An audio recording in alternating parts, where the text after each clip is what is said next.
2002, the Houston City Council members voted for us to have this facility. It was a 2-year battle. We'd worked hard and convinced different council members, and God caused everything to fall into place. The vote was on a Wednesday morning. That evening, we had a great celebration at the church. The next morning, Victoria and I and our 2 small children went out of town to take a few days off. We were on cloud 9. We couldn't believe that it happened. We got to the hotel and started unpacking our bags, and my brother-in-law Kevin called. He's our administrator. He said, Joel, a large company just filed a federal lawsuit to try to keep us from moving into the Compact Center. They said we violate the deed restrictions.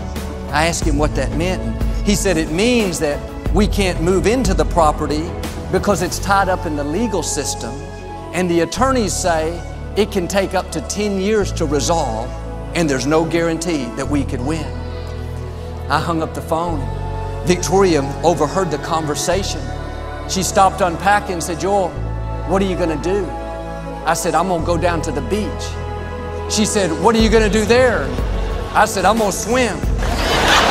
She said, aren't you worried? Aren't you stressed? Aren't you upset? I said, no, Victoria, we've done what we can do. Now it's in God's hands. And I told her, I'm not going to worry about something that I can't change. I learned my lesson. I'm not putting up another worry tree. I am going to stay at rest and trust God to fight my battles. Are you losing sleep over something you can't do anything about? As long as you're honoring God, being your best, then you can rest. You may be facing an illness. You can't make yourself get well. Of course, do what you can, use common sense, but at some point, you have to turn it over to God and say, Lord, I trust you to bring the healing, but in the meantime, I'm going to enjoy my life. Worrying doesn't help you to heal. Living stressed, uptight, studies show that weakens the immune system. Come back to a place of peace. Or you may have people in your life that are not making good decisions. You can't make people do what's right. Don't let their poor choices sour your life. You have to protect your peace. Don't go the next 20 years all worried about somebody else. Turn them over to God. If you'll get off the throne, so to speak, and stay at rest, then God will get on the throne and do what you can't do. In His own way, His own timing, He'll make things happen. But really, if God is not changing them yet, what makes us think we can change them in our own strength? And sure, we should be good examples, we should pray, but what I'm saying is you shouldn't live stressed out over somebody else's poor choices. You have a destiny to fulfill. You need your energy, your wisdom, your creativity to become all God's created you to be. Are you trying to change things that only God can change? Your load will get a whole lot lighter if you'll turn it over to Him and enter into His rest. Acts chapter 12, King Herod had Peter arrested and put in prison. He didn't like the fact that Peter was a follower of Christ. Peter was in the dungeon, chained between 2 soldiers. The next morning, he was going to be brought to trial. Herod had already killed James. It looks like Peter would be next. You can imagine what Peter must have been thinking. But that night, an angel appeared in the prison. He went to wake Peter up, but Peter was sleeping so soundly, the scripture says the angel had to shake Peter to awaken him.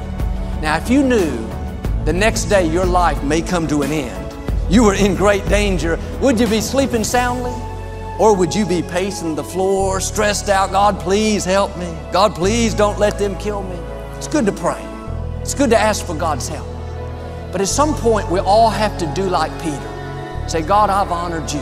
I've prayed, I believed, I've done my best. Now, God, I'm going to rest. I'm not going to worry about the medical report. Not going to live stressed out over the situation at work. Not going to be upset because I don't see anything happening. God, I trust you. If Peter would have been stressed, worried, maybe the angel wouldn't have showed up. Maybe he wouldn't have been freed. But when God saw him resting, God said, all right, let me go to work. I wonder if you would see situations turn around, if you'd simply come back to a place of peace. Worry doesn't make anything better. Being frustrated doesn't get God's attention. Begging God, reminding Him what's wrong, that only makes us depressed. Take the problem off the throne and put God back up on the throne. If you're talking more about your problem than you are about God, you have the wrong thing on the throne. I saw a saying the other day. It said, "Dear problem, my God is so much bigger than you." But even in prayer, instead of praying in faith, sometimes we complain about what we don't like. God, these people at work, they get on my nerves. You better do something. God, my back's been hurting for 6 years. God, these prices are so high. I need your help. Instead of begging God, instead of reminding Him of everything that's wrong, why don't you try a different approach? Do like Peter. Go to sleep. Enter into His rest. Sometimes when I pray, I say, God, you already know what I need. You already know what I want. You know all about me. So Lord, I just want to tell you that I love you, I trust you, and I thank you for getting me to where I'm supposed to be. Not begging God, but praying from a place of rest. Talking to Him from a place of peace. Our actions speak louder than our words. When you can sleep soundly like Peter in a time of great need, you're showing God that you trust Him. You're saying, God, I know you're bigger than this problem. You said you would never sleep, so I'm going to go to sleep. Even though things aren't perfect in my life, I'm going to relax knowing that you're on the throne and you are fighting my battles. It's a very freeing way to live. My message to you today is very simple. Go to sleep. Enter into His rest. Quit worrying about everything. Quit trying to figure it out. Turn it over to God.